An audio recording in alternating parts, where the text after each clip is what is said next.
এই গল্পটি আমার এক খালাকে নিয়ে। খালার নাম সুবর্ণা। সুবর্ণা খালা আমার মায়ের বান্ধবী হলেও বয়সে সুবর্ণা খালা মায়ের অনেক ছোট। সুবর্ণা খালার সাথে পরিচয় আমার ছোট ভাইয়ের স্কুল থেকে।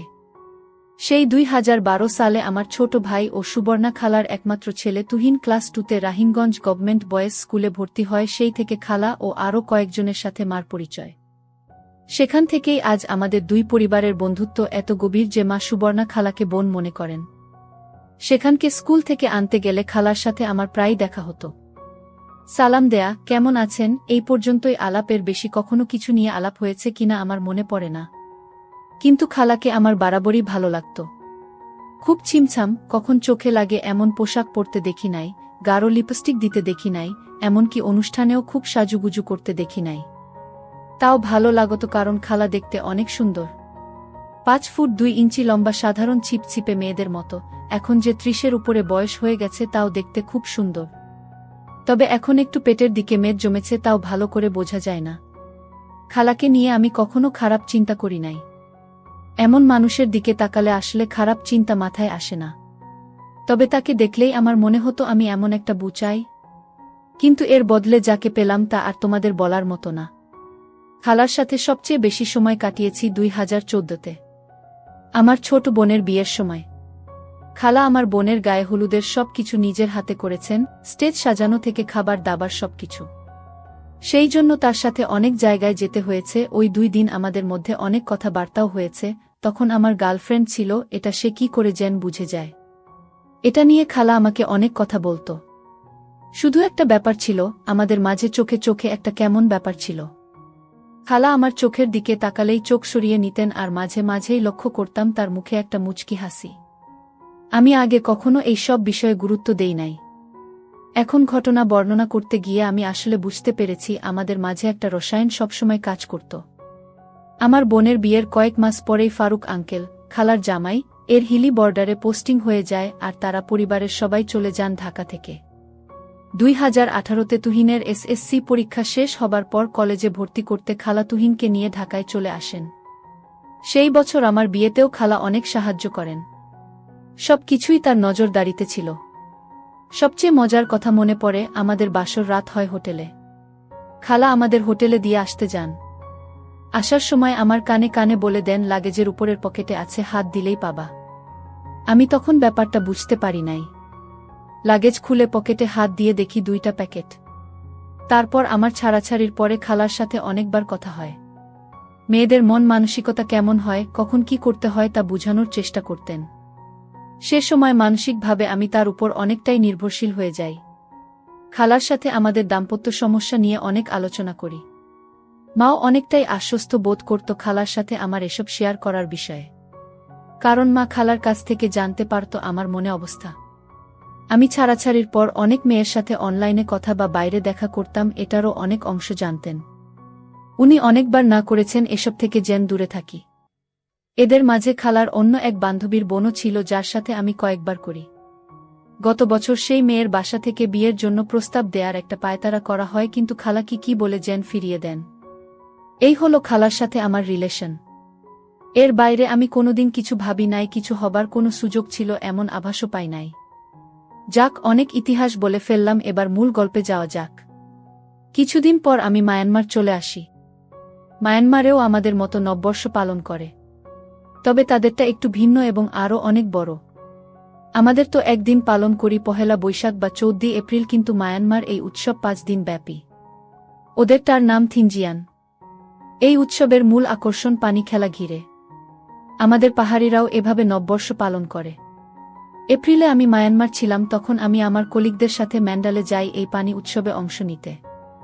সেখানে এই উৎসব সবচেয়ে আড়ম্বরতার সাথে পালিত হয়। আমি গত বছর 2 দিন ছিলাম এবং মাকে প্রায় ভিডিও কল দিয়ে দেখাতাম। একদিন খালা আমাদের বাসায় আসে, তখন মা ভিডিও কল করে বলে, নাও সুবর্ণা, খালা দেখতে চায় তোমাদের উৎসব। তাকে অনেকক্ষণ ঘুরে ঘুরে দেখাই। তখন খালা বলে যে আগামী বছর আমরাও যাব। আমি বললাম অবশ্যই, যদি সুযোগ হয় অবশ্যই আসবেন। এরপর জুন মাসে আমার ডিভোর্স এর ফর্মালিটি সম্পন্ন হয়। তখনও খালা আমাকে দেনমোহরের টাকা পরিশোধের জন্য ধার দিয়ে সাহায্য করেন। সব মিলিয়ে খালার প্রতি আমার কৃতজ্ঞতার শেষ নেই। গত বছর ফেব্রুয়ারির শেষ দিকে প্রায় 6 মাস পর আমি বাংলাদেশে যাই। একদিন সন্ধ্যায় অফিস থেকে বাসায় এসে দেখি খালা এসেছেন। আমাকে দেখেই খুব মিষ্টি করে একটা হাসি দিয়ে বলেন, কেমন আছো সাব্বির? ভালো আছি খালা, আপনি কেমন আছেন? ভালো কি করে থাকি বলো, তুহিন মালয়েশিয়া চলে গেল পড়াশোনা করতে, আর তোমার আঙ্কেল ও তার কাজে ঢাকার বাইরে থাকে। একা কি করব, তাই তোমার মাকে জ্বালাইতে চলে আসি। এরপর নানান কথার মাঝে হঠাৎ জিজ্ঞেস করেন, তুমি আবার কবে যাচ্ছ? মার্চের 17 তারিখ। তাহলে তো নববর্ষের সময় সেখানে থাকবা। জি খালা। খালার সাথে সাথে বলে বসল, এবছর আমি যাব। তাইলে তো খুবই ভালো হয়। যাইতে হইলে এখন থেকেই ভিসা প্রসেস করতে হবে কিন্তু। সাথে সাথে আঙ্কেলকে ফোন দিল। কিন্তু আঙ্কেল বলল তার নাকি এপ্রিলের মাঝামাঝিতে মন্ত্রণালয়ের কি কাজ আছে, সে পারবে না। খালার মুখ গোমরা হয়ে গেল। আমাকে বলল, দেখ অবস্থা, কতদিন কোথাও ঘুরতে যাই না, আর তার কাজের এমন একটা অবস্থা, তাকে কিছু বলাও যায় না। আমি বললাম, আপনি চলেন, তুহিনকে মালয়েশিয়া থেকে আসতে বলব, সেখান থেকে মায়ানমারের প্লেনের ভাড়া অনেক কম।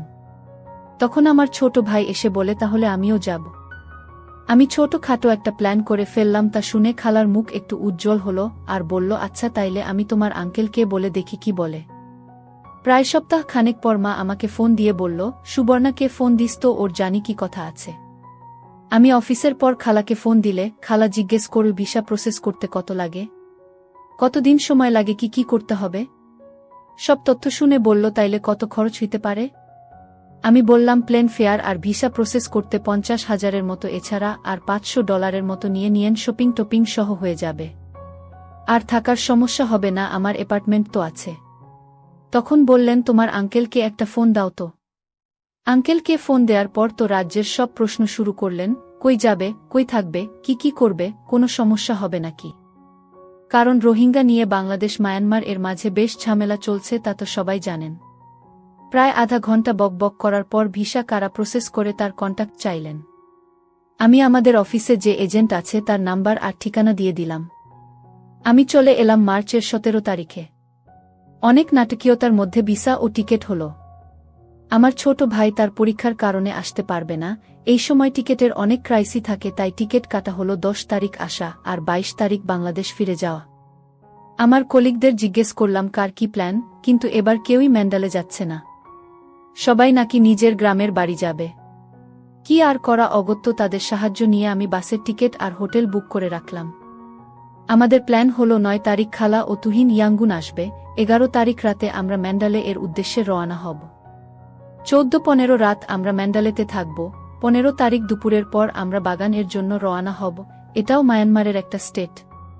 15-16 রাত থেকে 17 তারিখ রাতে রওনা দিয়ে 18 তারিখ ইয়াঙ্গুন পৌঁছাব। তারপর 22 তারিখ তুহিন মালয়েশিয়া চলে যাবে আর খালা বাংলাদেশ। সব ঠিক। এর মধ্যে তুহিন ফোন দিয়ে বলল, ভাইয়া আমি তো 9 তারিখের প্লেনের টিকিট পাচ্ছি না। 12 তারিখের আছে ইয়াঙ্গুন হয়ে সরাসরি ম্যান্ডালেতে, আর আমি 22 তারিখ পর্যন্ত থাকতে পারব না। আমাকে 17 তারিখে ফিরে আসতে হবে, আমার একটা অ্যাসাইনমেন্ট আছে। আমি জিজ্ঞেস করি, খালা কি বলছে? মা আর কি বলবে, বলল এটাই করতে। 9 তারিখ বুধবার সকাল থেকে শুরু হলো আঙ্কেলের ফোন। এই এয়ারপোর্টে ঢুকছে, বিমানে উঠবে, আমি যেন আগে গিয়ে এয়ারপোর্টে থাকি। বন্ধের আগের কাজ নিয়ে আমি এমনিতেই ব্যস্ত, তাই এয়ারপোর্টে যাইতে পারলাম না। আমি আমার কোম্পানির ড্রাইভারকে বাসার চাবি দিয়ে পাঠাইলাম, সাথে একটা সিম দিয়ে দিলাম ইন্টারনেট সহ। ড্রাইভারকে খালার একটা ছবি দিয়ে বললাম, একে এয়ারপোর্ট থেকে আমার বাসায় দিয়ে আসবা। সে ছবি দেখে ভাঙা ভাঙা ইংরেজিতে বলে, তোমার বউ তো খুব সুন্দর। আমিও ভাঙা ভাঙা মায়ানমার ভাষায় ঝাড়ি দিয়ে বলি, ফাইজলামি কম কর, এটা আমার বউ না, আমার খালা। বেটা বলে, কিন্তু এ তো দেখতে হেব্বি সুন্দর। আমি এমনিতেই একটা কাজ নিয়ে ঝামেলায় ছিলাম, তার বক বক এ আরও মেজাজ খারাপ হয়ে গেল। আমি আরও রেগে গিয়ে বললাম, তুই যাবি না, আমি অন্য কাউকে পাঠাবো। ফ্লাইট 2টায় নামে খালার বের হয়ে ড্রাইভারকে পেতে তেমন কষ্ট হয় নাই। গাড়িতে উঠেই আমাকে ফোন করেন। আমি ক্ষমা চেয়ে বললাম, খালা আপনি ওর সাথে বাসায় যান, আমি আসতেছি একটু পরেই। একটু পরে তো দূরের কথা, আমার কাজ শেষ হইতে হইতে 6টা বেজে গেল। অফিস থেকে আমার বাসা হেঁটে যেতে 15 মিনিট লাগে। আমি একটা রেসিডেন্সিয়াল এলাকায় একটা কন্ডোতে 700 স্কয়ার ফিট এর স্টুডিও অ্যাপার্টমেন্ট এ ভাড়া থাকি। অ্যাপার্টমেন্টটা অনেক সুন্দর, কিন্তু সমস্যা হলো প্রাইভেসি নেই, মানে একটা রুম আর বাথরুম। যেহেতু আমি একা থাকি তাই সমস্যা নেই, কিন্তু খালা কি করে থাকবে? আমি বাসায় গিয়ে দরজায় কড়া নাড়তেই খালা দরজা খুললেন। তিনি একটা সাদা সালোয়ার কামিজ পরা মাত্র ঘুম থেকে উঠলেন হয়তো। কি সুন্দর যে দেখাচ্ছে তাকে ধুলু ধুলু চোখে, আমি ভাষায় প্রকাশ করতে পারব না। সাথে সাথে আমার ড্রাইভারের কথা মনে পড়ে গেল। বেটা বলতেছিল আমার বউ নাকি অনেক সুন্দর। ইস, উনি যদি সত্যি আমার বউ হতো। খালার কথায় আমার সম্বিত ফিরে এলো। আমাকে বলল, কি হলো, দরজায় দাঁড়িয়ে থাকবে নাকি? আমি সালাম দিয়ে হাসি মুখে বললাম, কেমন আছেন খালা? ভালো, তুমি তো ব্যস্ত বাবু, এয়ারপোর্ট ও আসতে পারলে না। আমি একটু অপরাধ সূচক হাসি দিয়ে বললাম, প্রায় 1 সপ্তাহ বন্ধ। বাংলাদেশের অফিসে অনেকগুলো রিপোর্ট পাঠাতে হবে। অন্যদেরকে কাজ বুঝিয়ে দিতে হচ্ছে, সব শেষ না করলে এই ছুটির মধ্যে ঝামেলা করবে। তাই চেষ্টা করছি এই সময়ের মধ্যে শেষ করতে। আর তো একদিন আছে অফিসের, যেহেতু অনেকেই নিজের গ্রামের বাড়িতে যাবে তাই অফিস শুক্রবারে ছুটি ঘোষণা করেছে। আমি কাঁধের ব্যাগ নামিয়ে রাখতে রাখতে খালা বললেন তার চরম ক্ষুধা লাগছে। আমি বললাম, হায় হায়, আপনি কিছুই খান নাই? ফ্রিজে তো খাবার ছিল, গরম করে খেয়ে নিতেন। খালা মুখ ভেঙচে বলল, কি নাকি রাখছো তার নাই ঠিক, গরু ভেবে শুকর খেয়ে বসে থাক তারপর। আমি বললাম, আচ্ছা চলেন বাইরে কোথাও খাই। 7টায় বের হলাম বাসার গলি থেকে। বের হয়ে প্রধান সড়ক ধরে কিছু দূর হাঁটলেই একটা রেস্টুরেন্ট আছে। এদের রান্নাটা বেশ ভালো, ভারতীয় স্টাইলে কিছু আইটেম পাওয়া যায়। খালা অবশ্য খুব বেশি পছন্দ করেছেন বলে মনে হয় না। অর্ধেক কোনো রকম খেয়ে রেখে দিলেন। তারপর জিজ্ঞেস করলেন, এই যে গ্লাসে করে খাচ্ছে এগুলো বিয়ার না? বিয়ার কত করে? আমি বললাম, হ্যাঁ বিয়ার, এখানে অনেক সস্তা। আমি খাব এখন? না, কিনে নাও, বাসায় খাব। আমি কৌতূহলী দৃষ্টিতে তাকিয়ে আছি দেখে ধমক দিলেন, এভাবে তাকানোর কি হলো? নাও। আমি 2টা 500 ml এর বোতল দিতে বললাম। তারপর বিল চুকিয়ে জিজ্ঞেস করলাম, কোথাও যাবেন আর? না, অনেক গরম লাগছে, একটু পর অস্বস্তি লাগা শুরু হবে। চল বাসায় যাই।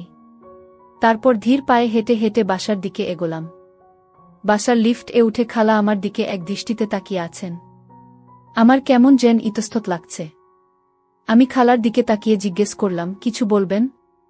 খালা না বোধক মাথা নাড়লেন। বাসায় ঢুকার আগেই খালার মোবাইল বেজে উঠল। আঙ্কেলের ফোন। রুমে ঢুকে এসি ছেড়ে ওড়না ছুঁড়ে ফেলে বিছানায় চিত হয়ে শুয়ে পড়লেন। সেই সময় তার যে একটা দুলুনি দিল কি আর বলবো। আমি বাথরুমে গেলাম। অফিস থেকে এসে ফ্রেশ হই নাই, তাই সরাসরি গোসল করে ঘরের জামা কাপড় পরে নিলাম। খালার কথা বলা শেষ। একটু পর মা ফোন দিল। তিনি তো আমার বাসার পুঙ্খানুপুঙ্খ বিবরণ দেয়া শুরু করলেন। ফ্রিজের পাশে রাখা বোতল দিকে ইশারায় বললেন, বলে দিব? আমি 2 হাত জোর করে বললাম না। তিনি অন্যদিকে টপিক নিয়ে গেলেন। আরও রাজ্যের কথা বললেন। তারপর আরও কয়েকজনকে ফোন করলেন। এই করতে করতে রাত 11টা বাজালেন। আমার বাসায় কোনো টিভি নেই, তাই খালার করার মতো কিছু নেই। এটা যেহেতু স্টুডিও অ্যাপার্টমেন্ট তাই কোনো আড়ালও নেই। আমি বারান্দা থেকে কাপড় মেলার দড়িটা এনে ঘরে বেঁধে পর্দা দেবার চেষ্টা করলাম, বাঁধার মতো তেমন জায়গা করতে পারছি না। খালা আমার কার্যকলাপ অনেকক্ষণ যাবত লক্ষ্য করছিলেন ফোনে কথা বলতে বলতে। ফোনটা রেখেই উনি বললেন, আমার সামনে এত লজ্জা লাগে? আমি বললাম, কই? এই যে পর্দা টানাচ্ছ যে, আমি তো আপনার জন্য করছিলাম। আমি কি বলছি এসব করতে? রিল্যাক্স, কাঁথা গায়ে দিয়ে শুইলেই হবে, এসি তো আছেই। আমি বললাম, ওহ তাই তো। তারপর তিনি বিয়ারের বোতল হাতে নিলেন। আমি বললাম, এইটা না নিয়ে করোনা এক্সট্রিম নিলে ভালো হতো, ওইটা অনেক মজা। তাও বোতল খুলে নিজেই গ্লাসে ঢাললেন। আমিও আমার বোতল হাতে নিলাম। তিনি একটু মুখে দিলেন। বুঝলাম ভালো লাগে নাই। জিজ্ঞেস করলাম, খেতে পারবেন? একটু তেতো কিন্তু খাওয়ার যোগ্য। এর আগে খেয়েছেন? না, রিয়ার খাই নাই, তবে ওয়াইন খেয়েছি কয়েকবার। তিনি বেশ কিছুক্ষণ 1 গ্লাস বিয়ার খাওয়ার চেষ্টা করলেন। শেষ পর্যন্ত অসফল হলেন। আধা গ্লাসও শেষ করতে পারলেন না। আমি এর মধ্যে আমার বোতল শেষ করেছি। খালা বলল, আমার বাকিটুকু খেয়ে নাও। খালা উঠে লাগেজ থেকে একটা নিয়ে বাথরুমে চলে গেলেন। আমি ল্যাপটপ খুলে ফেসবুক ঘাঁটতে লাগলাম। কিছুক্ষণ পর বের হলেন, লম্বা একটা মেকি পরা। ভেতরে পরা নাই সেটা বোঝাই যাচ্ছে। এই বয়সে তার শ্যাপ দেখে আমি অবাক। এর আগে কখনো ওনাকে সেভাবে খেয়াল করি নাই, কিন্তু এখন দেখে আমার যেন তার প্রতি আকর্ষণ আরও বাড়িয়ে দিয়েছে। যাই হোক, এসেই তিনি বিছানায় চাদরের নিচে চলে গেলেন। আমাকে জিজ্ঞেস করলেন, তুমি কই ঘুমাবা? যদিও আমার বিছানা ডাবল সাইজ ম্যাট্রেস, তাও বললাম, এই যে পাটি আর তোষক, এখানে শুয়ে পড়ব। খালা কিছু বলতে গিয়ে আর বললেন না। কিছুক্ষণ পর জিজ্ঞেস করলেন, কয়টায় উঠো? 8টার দিকে উঠলেই হয়। অফিস তো 9টা থেকে। ও আচ্ছা। তিনি এবার তার ফোনের দিকে মনোযোগ দিলেন। আমি বেশ কিছুক্ষণ তার দিকে এক পলকে তাকিয়ে রইলাম। মাথা ভর্তি এক ঝাঁক চুল, এর মাঝে গোল মুখটা লাইটের আলোতে খুবই সুন্দর লাগছে। চোখের দুই পাশে বয়সের একটু ছাপ দেখা গেলে মুখের উজ্জ্বলতা কমে নাই। খালা মোবাইল দেখতে দেখতে বললেন, কি বাবা, কিছু বলবা? আমি বললাম, না খালা, আপনি এখনো অনেক সুন্দর, সেটাই দেখছি। তিনি চোখ উঠিয়ে বললেন, তাই নাকি? আমি কোথায় যেন কৌতুকে পড়েছিলাম, বিয়ার গেলে নাকি বুড়িকে ছুরি মনে হয়। আমি তার কথা শুনে জোরে হেসে উঠলাম। খালাও আমার সাথে অনেকক্ষণ হাসলেন। যাই হোক, আমি উঠে বিছানা করলাম। ঘড়িতে তখন 12টার কাছাকাছি হবে। তিনি জিজ্ঞেস করলেন, ঋতুর সাথে তোমার আর যোগাযোগ হয়েছে? ঋতু আমার আগের গার্লফ্রেন্ড। না, কোনো যোগাযোগ হয় নাই। আচ্ছা, ঘুমিয়ে পড়। সিগারেট খাইতে ইচ্ছা করছিল, কিন্তু সাহস হইল না। খালা ফ্রেন্ডলি আচরণ করছেন, তাই বলে অসম্মান দেখানো উচিত হবে না। অগত্যা ঘুমানোর চেষ্টা করলাম। সকালে উঠে দেখি আমার ঊর্ধ্বমুখী হয়ে আছে। বিছানায় খালা নেই। ঘড়িতে 8টা 10 বাজে দেখে লাফ দিয়ে উঠলাম। বাথরুমে যাওয়ার সময় দেখলাম মেকি পরে চুলার সামনে কি যেন করছেন। আমি বাথরুমে ফ্রেশ হয়ে ড্রেসিং রুমে এসে দেখি আমার অফিসের পরে যাওয়ার মতো শার্ট প্যান্ট নেই। অগত্যা টাওয়াল পরে বের হলাম। খালা উবু হয়ে বিছানা গোছাচ্ছিলেন, পেছন থেকে তাকে বেশ ভালোই বোঝা যাচ্ছে। আমি আলমারি থেকে প্যান্ট শার্ট নিয়ে ড্রেসিং রুমে যাওয়ার সময় খালার সাথে চোখে চোখ পড়তেই অন্যদিকে সরিয়ে নিলেন আর মুখে একটা মুচকি দিল। আমি পোশাক পরে বের হয়ে দেখি বেশ আয়োজন করেই নাস্তা তৈরি করেছেন। আমি নাস্তা করছি, খালার মুখে এখনও সেই দুষ্ট হাসি। তিনি মোবাইলে কি যেন দেখছেন আর মিট মিট করে হাসছেন। আমি জিজ্ঞেস করলাম, কি দেখছেন? উনি স্ক্রিনটা ঘোরাতেই আমার কান দিয়ে যেন ধোয়া বের হইতে শুরু করল। আমার ঊর্ধ্বমুখী রাতের সেই ছবি। খালা তো হেসে কুটি কুটি অবস্থা। জিজ্ঞেস করলেন, এই জন্যই পর্দা টানাইতে চাইছিলা? আমি কি বলবো তাই তো ভেবে পাচ্ছি না। খালা আমার সাথে এমন মজা করবেন তা আমি স্বপ্নেও ভাবি নাই। আমার অফিসের জন্য দেরি হচ্ছিল, তাই আর কথা না বাড়িয়ে কোনো রকমে নাস্তা করে বের হব। তখন খালা বললেন, আমার কিছু জিনিসপত্র কিনতে হবে। কই যাব? বললাম, আমি বিকেলে তাড়াতাড়ি চলে আসব, তারপর নিয়ে যাব। তাও বললাম, গুগল করলেই সব লোকেশন পেয়ে যাবেন। আর গ্রাবি সফটওয়্যারটা ডাউনলোড করে রেজিস্ট্রেশন করে দিলাম, যেন ট্যাক্সি ডেকে কোথাও যেতে পারেন। সারাদিন খুব ব্যস্ত গেল। দুপুরে খাওয়ার সময় খালাকে ফোন দিলাম খাওয়া দাওয়ার খবর জানতে। বললেন তিনি মুরগি রান্না করেছেন আর আলু ভর্তা ডাল রান্না করেছেন। 4টার দিকে অফিস ছুটি হয়ে গেল। আমি সব কাজ ঠিকমতো শেষ করে বাসায় যেতে 4:30টার মতো বাজল। বাসায় গিয়ে নক করে অনেকক্ষণ দাঁড়িয়ে রইলাম। খালা দরজা খুললেন। তাড়াহুড়ো করে যে জামা পরেছেন সেটা কাঁধের কাছে ভাঁজ হয়ে থাকা দেখেই বোঝা যাচ্ছে। ঘরে ঢুকতেই খালা বলল, আমার কাপড়গুলো দেখো তো, এগুলো ঠিক আছে নাকি? না, আর কিছু লাগবে? আমি তার লাগেজের সামনে গিয়ে একটু ইতস্তত করতে লাগলাম। উপরেই সব ছোট কাপড়। হাত দ্বীপ কি দ্বীপ ভাবছি। খালা লক্ষ্য করলেন আর ওইগুলো হাতে নিয়ে সরে গেলেন। আমি বললাম, এগুলো ঠিকই আছে, তাও 2-1টা হালকা টপস আর স্কার্ট কিনে নিলে ভালো, সাথে পানি খেলার জন্য লেগিংস বা এ জাতীয় কিছু। আমি তারা দিলাম। ছুটি শুরু হয়ে গেছে, আমরা তাড়াতাড়ি বের হই, নইলে মার্কেট বন্ধ হয়ে যাবে। আমরা 5:30-এর দিকে বের হলাম। বাইরে ভয়ঙ্কর গরম। আমরা বাসার থেকে একটু দূরে একটা শপিং মলে গেলাম। ঘুরে ঘুরে sandal, scarf, tops, skirt, clip, আরও কত কিছু যে কিনা তার আর শেষ নেই। এর মাঝে তো আঙ্কেল অনবরত কল দিয়েই যাচ্ছে। আমার সাথেও কয়েকবার কথা বললেন। বিশাল শপিং মলে খালা সব দোকান ঘুরতে ঘুরতে একটা দোকানের সামনে হঠাৎ থেমে গেলেন। আমি ঠিক খেয়াল করি নাই, কিছু দূর যাওয়ার পর দেখি খালা পাশে নেই।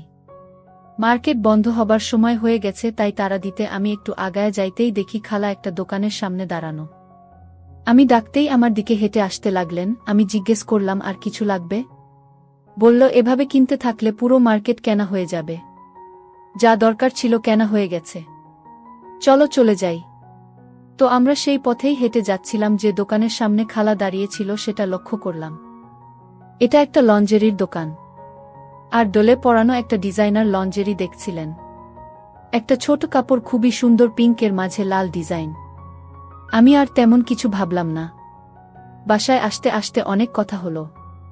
কি করব, কই যাচ্ছি, কেমন হবে এসব নিয়ে, আর রাস্তাঘাট, মানুষ কেমন, কোথায় কি পাওয়া যায় তা দেখাতে থাকলাম। অনেক জ্যাম পার করে বাসায় আসতে আসতে রাত 9টা বেজে গেল। আসার সময় কিছু খাবার দাবার ও নিয়ে নিলাম। এসেই তিনি শপিং এর সব কিছু নিয়ে বসলেন। আমি ফ্রেশ হইলাম। তারপর খাবার গরম করে দুইজনে খেয়ে নিলাম। খাইতে খাইতে খালা বললেন, আমি ফ্রিজের কোনায় রাখা বোতল থেকে অল্প একটু ওই পানি খাইছি। আমি জানতে চাইলাম কেমন লেগেছে। বিয়ার থেকে ভালো। ভেবেছিলাম অনেক করা হবে, তেমন না। তুমি প্রতিদিন খাও? খুব বেশি খাই না। এই বোতল কিনেছি 3 দিন আগে, তাও তো অর্ধেক আছে। 3 দিনে অর্ধেক খেয়ে ফেলছো, বলছো বেশি খাও না? আমি তো একা খাই নাই। তাইলে? বন্ধুরা আসে। বন্ধু না, বান্ধবী। খালার তখন খাওয়া শেষ, রান্নাঘরে প্লেট ধুচ্ছেন। আমি একটু হকচকিয়ে গেলাম। সমস্যা নেই, বলতে পার। আমি কাউকে বলবো না। আরে না, আমার কোনো বান্ধবী নেই। উনি ধুম করে একটা ছোট কাপড় হাতে আমার সামনে এসে দাঁড়ালেন। বললেন, এটা তুমি পর। আর তোমার কাবার্ডে মেয়েদের পোশাক কিসের? তোমার? আর তো কিছু বলার নেই। যা ধরা খাওয়ার অনেক আগেই খেয়ে গেছি। উপায় না পেয়ে সত্য কথা বলে দিলাম। মেয়ে বান্ধবী আমার বাসায় প্রায় থাকতে আসে। সে আজ তার গ্রামের বাড়িতে যাবে ছুটি কাটাতে। আপনি আসবেন বলে সে থাকে নাই। বান্ধবী না গার্লফ্রেন্ড? গার্লফ্রেন্ড না, ফ্রেন্ড উইথ বেনিফিট বলতে পারেন। তাইলে তো আমি তোমার ছুটি পন্ড করে দিলাম। এখন কি হবে? আরে ওসব কিছু না। আপনি আছেন, তুহিন আসবে, সময় ভালোই কাটবে। মেয়ের চাইতে তো আর ভালো সময় কাটবে না। আমি আর কোনো উত্তর দিলাম না। সব কিছু গুছিয়ে বসলাম। খালা কাপড় চোপড় তার বড় লাগেজে গুছাচ্ছেন। দেখে বললাম, খালা আপনি এত বড় লাগেজ না নিয়ে আমার ছোটটা নিয়ে নিয়েন। এত বড় লাগবে না।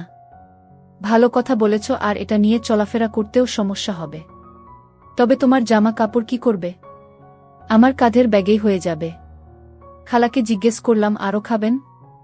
উনি হ্যাঁ সূচক মাথা নাড়লেন। আমি ডাবল ব্ল্যাকের বোতলটা সামনে আনলাম। 2টা গ্লাস আনলাম, বাদাম নিয়ে বসলাম। খালা বলল, বেশ, আয়োজন তো সব রেডিই থাকে। আমি বললাম, মোটামুটি। এর মাঝে আবার আঙ্কেলের ফোন। খালা বিরক্ত হয়ে ফোন ধরল, 3-4 মিনিট কথা বললেন। তারপর আমি টায়ার্ড, এখন ঘুমাতে যাব বলে ফোন রেখে দিলেন। ততক্ষণে আমার গ্লাস রেডি করা হয়ে গেছে। ফোন রেখেই গ্লাস হাতে নিয়ে একবারে 1 গ্লাস বড় খেয়ে ফেললেন। আর মুখ এমন এক ভঙ্গি করলেন যেন রাজ্যের বাজে জিনিস। তার পরক্ষণেই মুখ ঠিক করে বললেন, এখন তো আরও ভালো লাগছে, কি মিশিয়েছ? আমি বললাম, জিঞ্জার এল। এটা দিয়ে খাইতে দারুণ। এই হলো বিপত্তি। তিনি গপাগপ মেরে দিলেন। আমি একটু শঙ্কিত হলাম। কিছুক্ষণ পরে বললেন, সিগারেট দাও। আমি বললাম, খালা আপনি কি এসব প্ল্যান করেই এসেছেন? উনি বললেন, না, আজকে প্ল্যান করেছি। আমি আরেক দিতে দিতে বললাম, আপনি কখনো একা কোথাও বেড়াইতে যান নাই না? উনি সিগারেট ধরালেন আর ওড়নাটা ছুঁড়ে ফেলে নিয়ে দেয়ালে বালিশ রেখে হেলান দিয়ে বললেন, খুনাগ। এটাই আমার একা, মানে তোমার আঙ্কেল ছাড়া একমাত্র ট্রিপ। আমি আর কিছু বললাম না। উনি সিগারেট খাচ্ছেন, দৃশ্যটা দেখে আমার ঋতুর কথা মনে পড়ে গেল। ঋতু ঠিক এভাবেই সিগারেট খেত। উনি যে সিগারেট খাচ্ছিল তা না, সে জাস্ট ধোঁয়া টান দিয়ে ছেড়ে দিচ্ছেন। এরপর একটা বড় টান দিতে গিয়ে ধোঁয়া গলায় চলে যায়, আর কাশতে কাশতে অবস্থা খারাপ। বললেন, এই জঘন্য জিনিস খায় কি করে লোকজন? তারপর নিজে থেকেই বিড়বিড় করে বলছেন, ঢাকায় একা থাকতে থাকতে আমি বোর হয়ে গেছি। এতই বোর হয়ে গিয়েছি যে সেটাও অনেক সময় বুঝতে পারি না। গতকাল যখন এয়ারপোর্ট থেকে এখানে আসছিলাম, তখন চারিদিকে নতুন সবকিছু দেখে ভাবছিলাম এটাই হয়তো আমার শেষ একা কোথাও যাওয়া। তাই ভাবছি মুক্তির স্বাদটা ভালো মতো পেতে চাই। তারপর যে কত কিছু বললেন, আমি শুধু শুনেই গেলাম। এগুলো লিখতে গেলে আরও কয়েক পর্ব লাগবে। প্রায় ঘণ্টা খানেক বকবক করলেন। তারপর আমার পাশে বসে আমার হেলান দিয়ে শুয়ে পড়লেন। সে যে বেশ মাতাল হয়ে গেছে সেটা ভালোই বোঝা যাচ্ছে। অনেকক্ষণ এভাবে বসে থেকে বললেন, আমি টয়লেটে যাব। আমি বললাম, একা পারবেন? না, আমাকে একটু ধর। আমি তাকে নিয়ে টয়লেটে বসিয়ে দিলাম। বের হয়ে আসব এমন সময় বললেন, ফিতাটা প্যাচ লেগে গেল। আমার দিকে তাকিয়ে বললেন, খুলছে না। আমি তার ফিতা খুলে দিতে গিয়ে নিজে একটু বিপত্তিতে পড়লাম। টানাটানিতে একদম শক্তভাবে আটকে গেছে। আমি তখন কাছে মুখ নিয়ে দাঁত দিয়ে গিট খুলতে গেলাম। আমি কিছুক্ষণ চেষ্টা করে খুলে ফেললাম গিটটা, আর লুজ হতেই বের হয়ে আসো। আমি তখন বের হয়ে আসলাম আর দরজার বাইরে দাঁড়িয়ে রইলাম। ভাবতে লাগলাম, এ কি হচ্ছে আমার সাথে। প্রায় 2-3 মিনিট পর ভেতরে গোসলের শব্দ শুনতে পেলাম। শুনে দরজা খুলে দেখি খালা গোসল করছেন। আমাকে দেখে বললেন, সাব্বির অনেক লাগছে। উনি রীতিমতো টলছেন আর শূন্য দৃষ্টিতে আমার দিকে তাকিয়ে রইলেন। আমিও যেন আটকে গেলাম তার চোখে। উনি ধুন করে আমার একটা বসিয়ে দিলেন। মুখ তুলে আবার দিতে লাগলেন। আমি মাথা সরিয়ে নিলাম। তিনি প্রায় পিছলে পড়ে যাচ্ছিলেন। হাত দিয়ে তাকে ধরে কোনো রকমে সামলে নিলাম। খালাকে কোনো রকমে বের করে লাগোয়া ড্রেসিং রুমের দেয়ালে হেলান দিয়ে বসিয়ে দিলাম। কিন্তু সেদিকে লক্ষ্য করার সময় নেই তিনি যেভাবে টলছেন, সামনে গ্লাস বোতল রাখা, সেগুলোর উপর না হুমড়ি খেয়ে পড়েন। তাই আমি ছুটে গিয়ে তাকে ধরি। আমি নিজেকে সামলে আবার খালার দিকে মনোযোগ দিলাম। আমার শক্ত হয়ে আছে, কিন্তু উনি গভীর ঘুমে মগ্ন। কিন্তু তার মমতার কথা ভেবে আর এই 2 কদম পা যেন চলল না। সিগারেটটা শেষ করে বাথরুমে গেলাম। তারপর বিছানায় এসে শুয়ে পড়লাম। সকালে ঘুম ভাঙল 9টায়। উঠে দেখি খালা বিছানায় নেই। রান্নাঘরে খুটখুট শব্দ হচ্ছে। গতকালকের মতো আজকেও আমার ছোটা রুস্তম ঊর্ধ্বমুখী। কিন্তু এর চাইতেও বড় ব্যাপার, এখন খালার সামনে কি করে যাব। আমার কেমন যেন অস্বস্তি লাগছে। আমি উঠে বাথরুমে চলে গেলাম। ফ্রেশ হয়েও বের হইতে ইচ্ছা করছে না। ভাবছি সারাদিন কি করে কাটবে। কিছুই করার নেই। বাংলাদেশের অফিসও বন্ধ। খালা ডাকলেন, এতক্ষণ বাথরুমে কি কর? নাস্তা ঠান্ডা হচ্ছে। বেশ স্বাভাবিক স্বরেই ডাকলেন। টাওয়াল হাতে বের হলাম। খালা একটা ফ্রক পরে আছেন। ড্রেসটা তো বেশ সুন্দর। কবে কিনলেন? গতকাল কিনেছি। কখন খেয়াল করি নাই তো। খেয়াল থাকবে কেমনে? সেই লম্বা মেয়েটার দিকে যেভাবে ডেব ডেব করে তাকাইছিলা। আমার কানে কেউ যেন গরম লোহা ঢেলে দিল। খালা যেন প্রতি ঘন্টায় আরও ভয়ানক হচ্ছেন। আমি নাস্তা করতে বসলাম। আজকে রুটি, জ্যাম আর ডিম পোচ, সাথে সসেজ ভাজা। খালা মাটিতে আরাম করে বসে খাচ্ছেন। জিজ্ঞেস করলেন, আজ বের হবা কোথাও? চুল কাটাবো আর কিছু কেনাকাটা করব। এই যা। কখন বের হবা? এই তো আধা ঘন্টা পরে। কিছুক্ষণ চুপ থেকে বললেন, কালকের জন্য দুঃখিত। একটু বেশি বেশি করে ফেলছি মনে হয়। না না, আসলে আমি দুঃখিত। আমার আপনাকে এভাবে খাওয়ান উচিত হয় নাই। আপনি তো আর লিমিট বুঝবেন না। স্বাদ বেশ ভালো ছিল, তাই খেয়ে ফেলছি। তারপর আর কিছুই মনে নাই। আমি জিজ্ঞেস করলাম, কিছুই মনে নাই? উনি একটু ভীত স্বরে বললেন, আমরা কি? আর কিছু বলছেন না। আমি তার দিকে তাকিয়ে কথা শেষ করার অপেক্ষায়। তারপর পাল্টা প্রশ্ন করলাম, আমরা কি? কিছু না। আমি বুঝতে পারছি খালা কি বলতে চাচ্ছে, কিন্তু আমি আর ওই শব্দটা আমাদের মাঝে আনতে চাচ্ছি না। খাওয়া দাওয়া শেষ করে রেডি হলাম। খালাকে আমার লাগেজটা বের করে দিলাম, যেন উনি কাপড় চোপড় গুছিয়ে নেন। আজ রাত 8টায় আমাদের বাস। আমি বের হতে হতে শুনলাম আঙ্কেল ফোন দিয়েছেন। আমি চুল কাটালাম, মার্কেটে গিয়ে 2টা প্যান্ট কিনলাম, টি শার্ট কিনলাম। তারপর কিছু সাধারণ ঔষধ কিনে নিলাম। প্রায় 12টার দিকে খালাকে ফোন করে বললাম, প্রথম দিন যে রেস্টুরেন্ট খেয়েছিলাম সেখানে আসতে, যেন দুপুরের খাবার খাইতে পারি। 12:30টার দিকে খালা আসলেন। তিনি জামা চেঞ্জ করেন নাই, শুধু একটা স্কার্ফ জড়িয়ে চলে এসেছেন। তাকে ফ্রকে বেশ সুন্দর লাগছে। বয়স যেন 10 বছর কমে গেছে। দুপুরের খাবার শেষ করে আমরা বাসায় ফিরলাম 1:15টার দিকে। লিফট উঠে মোবাইলের গ্যালারিতে কি যেন জানি দেখলাম, আর গতকাল রাতের খালার নিতম্বের ছবিটা দেখে এমনি একটা দুষ্ট হাসি যেন আমার ঠোঁটে চলে আসে। খালা খেয়াল করে বলেন, কি ব্যাপার, হাসো কেন? আমি কিছু না ভেবেই তার দিকে স্ক্রিনটা ঘুরিয়ে দেই। সে স্ক্রিনের দিকে তাকিয়েই চোখ বড় বড় করে আমার দিকে কিছুক্ষণ তাকিয়ে থাকেন। তারপর আমার উপর ঝাঁপিয়ে পড়েন, ডিলিট করো, এখন ডিলিট করো। তিনি আমাকে ধরে আমার হাত থেকে মোবাইলটা ছিনিয়ে নিতে চাইছেন, কিন্তু উচ্চতার কারণে নাগাল পাচ্ছেন না। আমার হাতের স্পিং ব্যাগ টান লেগে ছিঁড়ে গেল। কাপড় চোপড় মেঝেতে। তাও তিনি মোবাইল নেয়ার জন্য চেষ্টা করছেন। লিফট 9 তলায় থামল, দরজা খুলল আর পাশের বাসার মহিলা আমাদের দিকে তাকিয়ে আছে। খালা বিদ্যুতের মতো আমাকে ছেড়ে সরে গেলেন। আমি কোনো রকম কাপড়গুলো নিয়ে আমার ফ্ল্যাটের দরজার সামনে গেলাম। খালা হাসছেন মিটিমিটি। আমি দরজা খুলে ভেতরে ঢুকতেই বলল, আর কি ছবি তুলছ? আর কিছু তুলি নাই। ডিলিট কর। আমারটা করেছেন? তোমারটা কি কাপড় ছাড়া? তাতে কি? উনি আবার আমার উপর ঝাঁপিয়ে পড়লেন। এমন সুন্দর খালা থাকলে তো আরও অনেক কিছু করার ইচ্ছা হয় বলে আমি নিজেই অবাকে কি বললাম, আমি জিভে কামড় দিলাম। খালা তখন পরিস্থিতি টের পেলেন। এই ঘষাঘষিতে আমার একদম শক্ত হয়ে আছে আর তার সাথে লাগছে। তিনি সরতে গিয়ে আরও পিছলে গেলেন। তার চুল আমার সারা মুখে ছড়ানো। আমার এক হাত তখনও তার কাছে, তিনি নড়ছেন না। একটু পর মাথা উঁচু করতেই আমার চোখে চোখ পড়ল, বড় বড় শ্বাস নিচ্ছেন। আমার মুখে তার নিঃশ্বাস পড়ছে।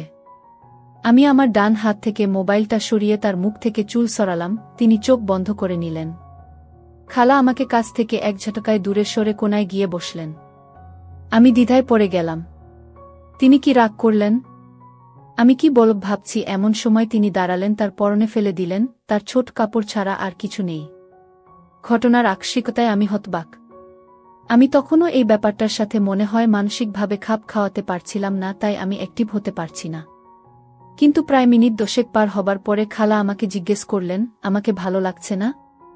তখন আমার সম্বিত ফিরে আসল, আরে আমি তো কিছুই করছি না। তখন আমি বললাম, এত সুন্দর আপনি, আর আপনাকে ভালো লাগবে না? মনে হচ্ছে অনন্তকাল যেন পাড়ি দিয়ে ফেলেছি, কিন্তু ঘড়িতে তাকিয়ে দেখি 15 মিনিটও হয় নাই।